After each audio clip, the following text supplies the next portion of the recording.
dar início ao 26º Laudo Med, que é um quadro do podcast do Sindicato dos Médicos do Ceará, em que a gente trata de assuntos relevantes para a categoria médica e para a sociedade.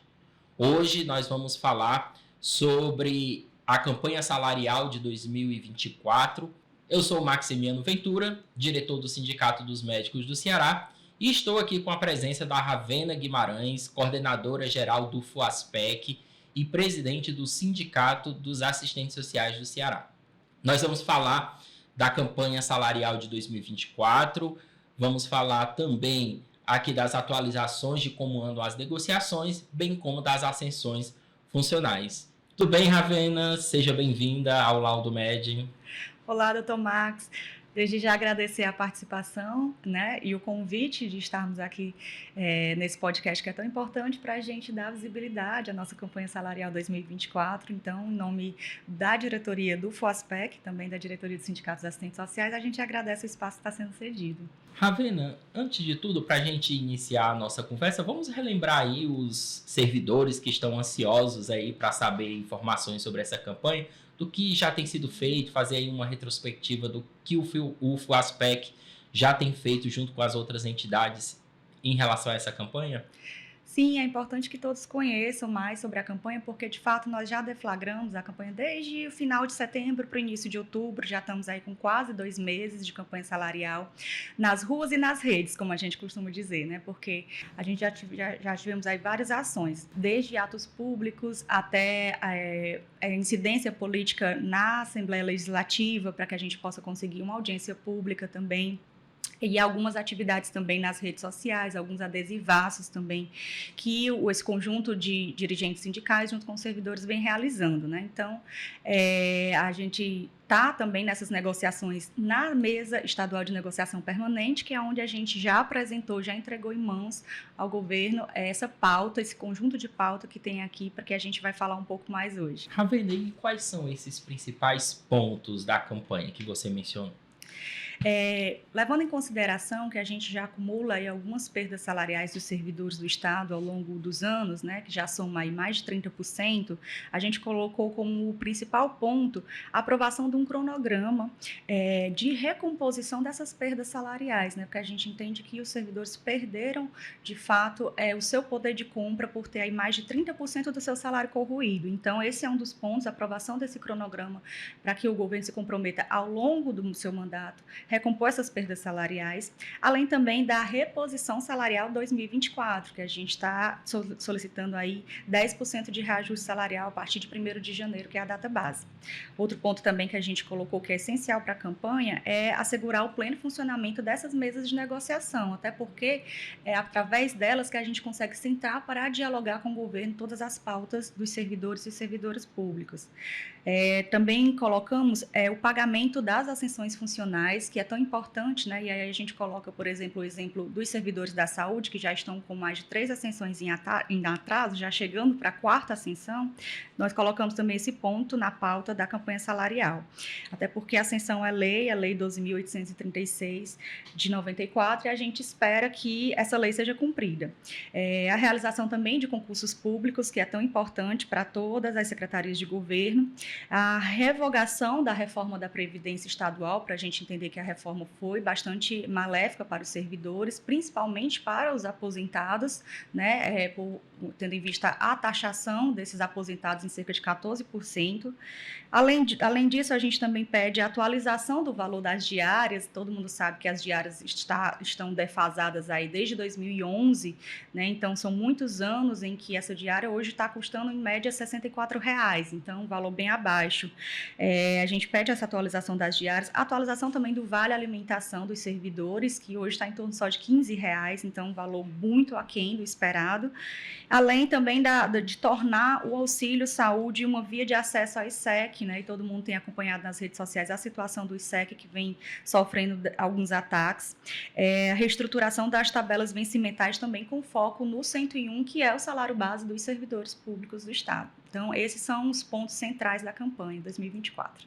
Ravena, você mencionou aí um ponto importante que foi a questão dessa defasagem, que Sim. já chega nos 30%, mais de 30%, na verdade. para além do impacto financeiro nos servidores, qual é o impacto que isso tem também na assistência dos serviços do Estado para a sociedade?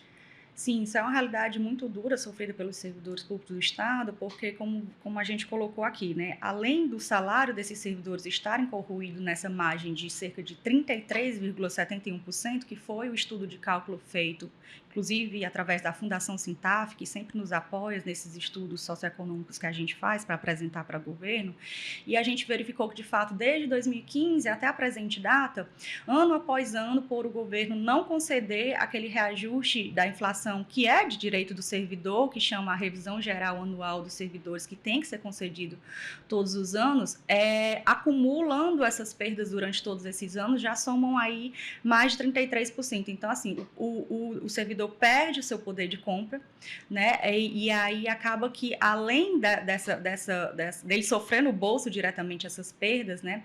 A gente sabe também que isso impacta na economia do próprio Ceará, porque a gente sabe que esse servidor, ele utiliza todo o salário dele para sua subsistência, né, para, enfim, para comprar, e tudo isso também faz a economia circular, né? Então, é importante a gente perceber que isso também impacta diretamente, porque a gente está falando aí de um coletivo de cerca de 150 mil servidores do Estado, né? Então, isso impacta também na economia do Estado. E aí a gente vem nessa luta e já apresentou esses dados mostrando o quão essa defasagem é prejudicial, e por isso que um dos primeiros pontos é esse escalonamento. Quando a gente fala um cronograma, é por a gente entender que o governo, obviamente, não tem condição de repassar esses 33% de uma única vez, numa única parcela, né? Mas a gente pede que ele pelo menos apresente um cronograma para que ao longo do governo ele possa negociar essas perdas. O governo pelo menos já reconheceu e disse que sabe que existe essa defasagem. Isso já foi um compromisso colocado pelo governador Eumano, inclusive publicamente, né, isso está em lives oficiais do governo, de que ele reconhece que há essa defasagem. Então, o que a gente espera agora é que ele cumpra esse cronograma e possa, no decorrer do governo, ressarcir essas perdas de anos anteriores. Ainda sobre essa abordagem do governador Elmano de Freitas, que inclusive você estava presente, então sabe muito bem do compromisso, do reconhecimento que ele teve dessa defasagem, avançou alguma coisa em relação a isso? Como que estão as negociações em relação à reposição dessas perdas? Isso mesmo, doutor Marcos, é muito importante a gente colocar isso para que todos os servidores, os colegas ouvintes que estão nos acompanhando saibam como que está esse processo de negociação mesmo, porque em relação à mesa estadual de negociação permanente, lá a gente não está conseguindo caminhar como deveria, porque muito embora a gente já tenha apresentado a pauta da campanha, em todas as mesas a gente já esteja fazendo esses pedidos que eu apresentei aqui no início do nosso podcast, a gente ainda não tem devolutiva oficial, né, dos representantes do governo que sentam à mesa, que é a CEPLAG, a secretária a Sandra Machado, que é a secretária da pasta, e também o secretário executivo, que muitas vezes a substitui nas reuniões, e todo o grupo de secretariado, né, Casa Civil, PGE, enfim, os demais, e a Cefaz. A gente ainda não tem a devolutiva oficial de quanto vai ser esse reajuste, ou se esse reajuste vai acontecer. Esse fato ainda não veio de forma oficial. Eles apenas dizem que, como a data base é o mês de janeiro, eles têm que negociar até o ano que vem, mas também não dão a devolutiva do percentual. E aí a gente está nessa incidência política, e por isso que nós já estabelecemos um cronograma de onde o governador estiver nos atos oficiais, a gente tentar acompanhá-lo para que ele sente para negociar, porque inclusive nós já protocolamos na Casa Civil um pedido de audiência para o governador. Isso, inclusive, em conversa informal com a secretária Sandra Machado, ela mesma se prontificou de fazer essa ponte, de tentar estabelecer essa ponte para que a gente tenha esse momento de audiência, de conversa com o governador diretamente. A gente já fez esse pedido oficial, protocolamos na Casa Civil, mas ainda não temos retorno de quando que essa data dessa audiência vai acontecer. Em virtude disso, há 2 semanas atrás, numa Assembleia Unificada dos Servidores da Saúde, nós deliberamos que iríamos abordá-lo num ato público onde ele estava fazendo a entrega de ambulâncias na ocasião. E todo o conjunto de servidores que estavam presentes na Assembleia, junto com os dirigentes sindicais, fomos até esse ato da entrega das ambulâncias e questionamos publicamente o governador quando ele iria nos receber. E aí ele colocou que iria abrir essa agenda, reconheceu, como eu falei, novamente a questão das perdas salariais e que os servidores fazem jus ao reajuste, que ele mesmo fez questão de ressaltar que no governo dele os servidores teriam não apenas reajuste salarial, mas ganho real. Então, foi uma promessa colocada por ele que inclusive, está gravada.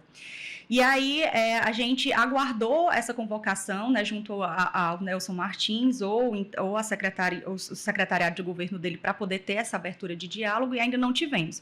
Como não tivemos, na semana passada, nesta semana, na terça-feira, nós estivemos presencialmente, o grupo de sindicatos da saúde, o Sindicato dos Médicos também esteve presente conosco, na porta do Palácio, aguardando essa convocação, porque ele disse que iria nos receber, né, através da Casa Civil. Como essa conversa não veio, o secretário Catânio acabou nos recebendo depois de uma longa espera, né? Ficamos lá de 8h30, fomos recebidos quase 1h da tarde, mas essa conversa aconteceu com o secretário Catânio, ele acolheu nossas demandas, perguntou qual era o motivo da ida, perguntou como que estava esse processo das ascensões funcionais, por que estava demorando tanto para sair, e a gente foi explicar toda essa nossa negociação que na CESA se esgotou. De fato, embora a gente tem a mesa setorial da CESA, como todo mundo conhece, né?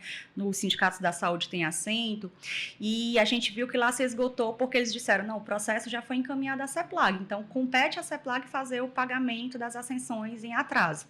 E já são 3 ascensões, estamos entrando para a 4ª, e a gente repassou isso para o secretário Catânio, né? Secretário de Articulação Política do Governo. Também presente estava o secretário executivo Miguel Braz, e a gente conversou justamente isso. Qual a dificuldade dessas ascensões serem implementadas, tendo em vista que todos os servidores que fazem jus, todo o processo já está feito, né? Inclusive o que eles alegavam anteriormente era que a memória de cálculos não tinha sido encaminhada para a CEPLAG e isso já foi sanado. Então, é apenas uma decisão política. A gente coloca que é uma decisão política porque passa para o COGEFOR, que é o COGEF, né? COGEFOR da prefeitura. Passa pelo COGEF, que é o Comitê de Gestão Fiscal, né? De gestão financeira do Estado. Então, precisa ter esse aval do COGEF para poder ser pago essas ascensões. E aí, justamente por isso, a gente dialogou com o secretário Catânio, que se comprometeu de fazer essa articulação diretamente com a Sandra Machado, secretária da CEPLAG. A gente ainda está no aguardo do retorno, porque eles disseram que iriam nos dar algum encaminhamento a respeito disso. E o que a gente espera é que, de fato, essas 3 ascensões em atraso possam ser implementadas, porque o servidor público está aí amargando, né? Cada ascensão dessa equivale a cerca de 5% do salário do servidor. Então, já soma aí 15%, digamos, de defasagem, se você somar esses 3 anos de ascensões não concedidas. Um valor bem considerável, que já beira os 50%. Isso. Então. Teve 2 expressões que você mencionou, que os servidores sempre nos questionam sobre o que se trata. Você poderia explicar para o nosso ouvinte o que é a mesa setorial, o que é a MEMP e quais mesas setoriais realmente estão em efetivo funcionamento? Sim, é importante mesmo que os servidores saibam do que se trata esse importante mecanismo de negociação, né, que a gente coloca, que são as mesas centrais e as mesas setoriais. A mesa central, que é a mesa estadual de negociação permanente, que a gente chama a sigla de MEMP, é uma mesa em que senta as representantes dos servidores através dos sindicatos. No caso, os sindicatos que representam, né, são os que formam o FUASPEC, Fórum Unificado das Associações e Sindicatos de Servidores do Estado, junto com os representantes do governo, né, que aí, como eu mencionei, tanto a CEPLAG como a Casa Civil, a Cefaz, a PGE, todos esses, e a Coordenadoria de Gestão de Pessoas, todos esses representantes têm assento com seus respectivos suplentes. E é lá que a gente negocia toda essa tratativa, seja tratativas no que diz respeito a financiamento, que é o reajuste salarial dos servidores, seja condições de trabalho dos servidores públicos, né? A gente trata sempre na mesa estadual de negociação. E da mesma forma que existe essa mesa, que é a MEMP, a central, existe também, cada secretaria de governo tem que ter também suas mesas, porque é a partir de lá que a gente apresenta as pautas específicas, como, por exemplo, a mesa setorial da SPS, que é a Secretaria de Proteção Social, né, que ela é uma mesa devidamente instituída e que lá também todos os servidores que atuam na Secretaria de Proteção Social levam suas demandas específicas para serem analisadas pelo governo. É uma forma justamente de que essas mesas acontecendo e todos os assuntos serem tratados nas suas respectivas secretarias não tenha necessidade de levar essas pautas para a mesa central e deixando a mesa central apenas para esses assuntos mais de assuntos referentes financeiro, né, repasse de reajuste, e é importante que essas, como a gente sempre coloca, o pleno funcionamento dessas mesas, porque além de lá serem tratados todos esses assuntos de condições de trabalho dos servidores, né, de concurso público e tudo que seja afeto a essas demandas, é uma forma também, né, do governo mostrar que está dialogando, está recebendo as demandas e também está dando os devidos encaminhamentos, que é isso que muitas vezes a gente coloca que não está acontecendo. Às vezes existe o diálogo, o governo recebe, conversa, mas não encaminha as pautas apresentadas. Existe algum incentivo e alguma cobrança para as secretarias que ainda não têm essa mesa setorial em funcionamento para que ela seja instituída? Sim, inclusive foi um dos pontos de pauta da nossa última reunião da MEMP, né? Nós colocamos que existem algumas setoriais, salvo engano, no governo são um pouco mais de 20 setoriais, 25, e secretarias de Estado, e a gente colocou que em algumas delas não tem mesa funcionando, e aí esse servidor não consegue abrir um canal de diálogo com o seu gestor para poder pautar as suas demandas. E aí a própria Casa Civil, né? O secretário Cavalcante apresentou para a gente um estudo que ele mesmo fez, foi entrando em contato com secretaria por secretaria para saber o porquê dessas mesas ainda não estarem em pleno funcionamento. E ele apresentou para a gente esses dados e já, inclusive, oficiou todas as secretarias dizendo que elas têm que estar funcionando, né, com as reuniões mensais, e aí a gente está aguardando para que as mesas que ainda não foram instituídas possam ser implementadas. Ravena, a data base é 1º de janeiro agora. Qual é o percentual que as entidades pleiteiam nesse momento inicial? Bom, em relação ao percentual que está sendo pleiteado pelas entidades, é 10%, referente a 2024, né? Porque esse percentual equivale ao índice de inflação de 2024 mais um ganho real. E esse ganho real é justamente para tentar amenizar e amortecer, digamos assim, as perdas salariais de exercícios anteriores que não foram concedidos. Então, é esse percentual de 10% que, inclusive, já foi apresentado para a CEPLAG. E quantos servidores vão ser beneficiados com esse aumento? O reajuste é linear, que a gente chama, ou seja, é para todo o coletivo de servidores e servidores do Estado, em total é de em torno de 150 mil servidores. E há previsão no orçamento, existe condições, que eu acho que é a preocupação maior, né, dos servidores do Estado, é se o Estado tem previsão orçamentária para esse aumento. Existe essa previsão? A gente fez uma análise da PLOA, que é o Projeto de Lei Orçamentária Anual de 2024, que já foi uma mensagem enviada do governo agora no dia 11 de outubro, foi encaminhada para a Assembleia e está para análise, né, para ser votado até o final do mês de dezembro. E a gente já fez uma análise dessa lei orçamentária do ano que vem e a gente verificou que esse percentual de 10% ele é totalmente possível, porque está dentro dessas condições econômicas do Estado. A gente fez essa análise da financeira das contas do Estado e que é possível sim, porque sendo repassado 10% de reajuste para os servidores, o Estado não entra nem sequer no limite prudencial ou no limite de alerta, ou que dirá no limite máximo das contas do exercício financeiro do Estado. Então, realmente, há a possibilidade desse reajuste ser concedido. Mas, diante de tudo isso, Ravena, eu queria que você deixasse uma mensagem para quem está nos acompanhando no Laudo Med a respeito da importância tanto de acompanhar as ações do FOASPEC e das entidades que compõem o FOASPEC, bem como a importância da mobilização, da união dos servidores. Sim, é de extrema relevância que todos os servidores e servidoras possam estar presentes e acompanhar toda essa agenda de mobilização da campanha salarial 2024.